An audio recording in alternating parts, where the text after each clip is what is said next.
There's a tiny gas station several exits off of I-97 way out in the country called Pete's Petrol. I always stop at Pete's when I'm making my monthly drive from home to the main office across the state. I fill up my tank, I grab a Red Bull, and I use the bathroom. Pete's Petrol is unique in that the bathrooms are a separate building from the rest of the station. I like that. I like the privacy. The washroom was small but clean and hardly trafficked. Stan, the current owner and the son of the late Pete, was the only unpleasant part of my monthly routine. It wasn't that Stan was rude or mean or aggressive in any way. The man was just off-putting. He was tall as a fence post and scarecrow lean.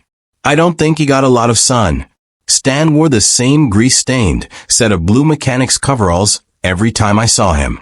He never failed to drop what he was doing to come chat with me and couldn't take a hint if I was in a rush and trying to check out. Stan had heterochromia, meaning he had two different colored eyes. One was so brown it was nearly black, the other so blue it was almost gray. That wasn't his fault, of course, but he also liked to stare, which made the condition even more noticeable. Still, Stan always appeared harmless if lonely, and he wasn't creepy enough to make me avoid Pete's Petrol. I found comfort in the familiarity. Then, one night after I got stuck in the office until nearly midnight, I made my last trip to Pete's washroom. The visit started like normal, if much later than usual.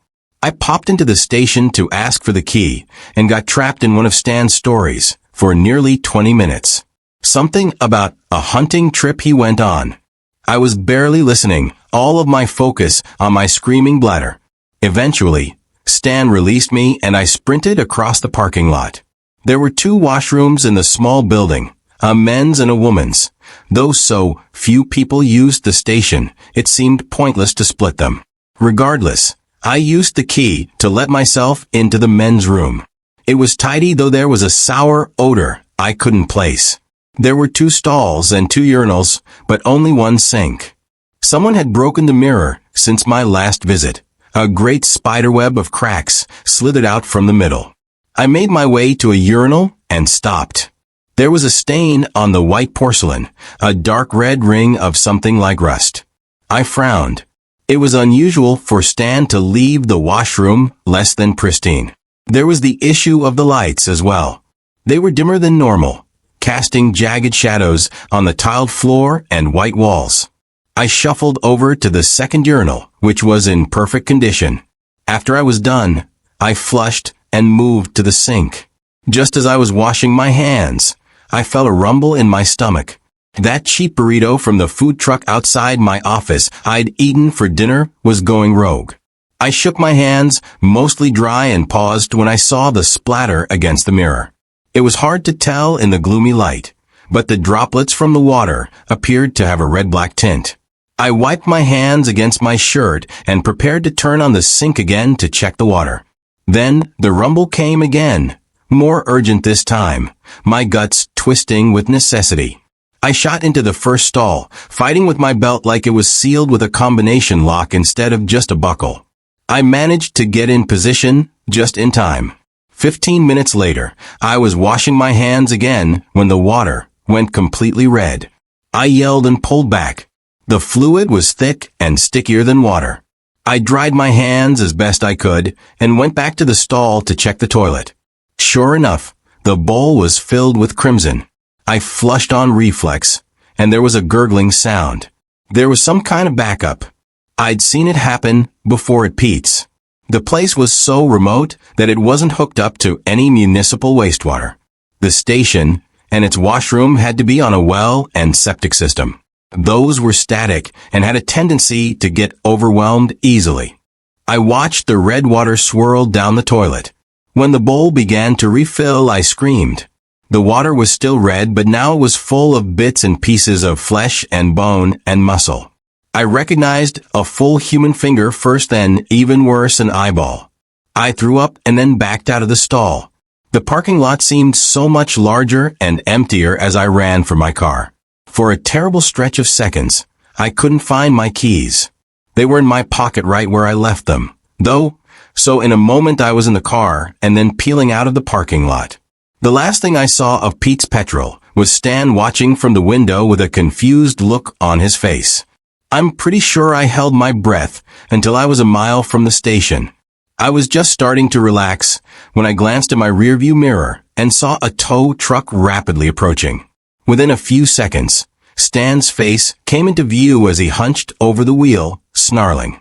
He was chasing me. I felt my whole body go cold. There was something very wrong with the washrooms at Pete's Petrol, and Stan probably wanted to keep that secret. I slammed my foot to the gas. The tow truck behind me was old but powerful. We went on a nightmare chase down the highway for the better part of an hour. At some points, Stan grew so close in my rear view that I could see the madness in his mismatched eyes, and the way his lips were back away from his teeth. I tried calling the police several times, but had no reception at all out in the sticks. An hour after leaving the station, I finally began encountering the traffic around Annapolis. Even that early in the morning, there were cars on the road, lights, and even some cops. I finally made contact with 911 and told them that I was being chased. Stan and I both slowed down the closer we got to the city. Once I hit the city limits, Stan dropped away. I watched his tow truck take an illegal U-turn, heading back towards the gas station and its morbid washrooms at breakneck speed.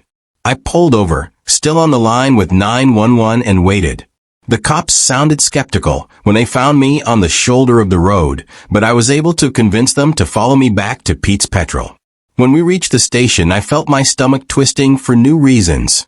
The gas station and the washrooms behind it were all on fire. The place was so remote that it took another 30 minutes for the fire department to arrive. There was no sign of Stan.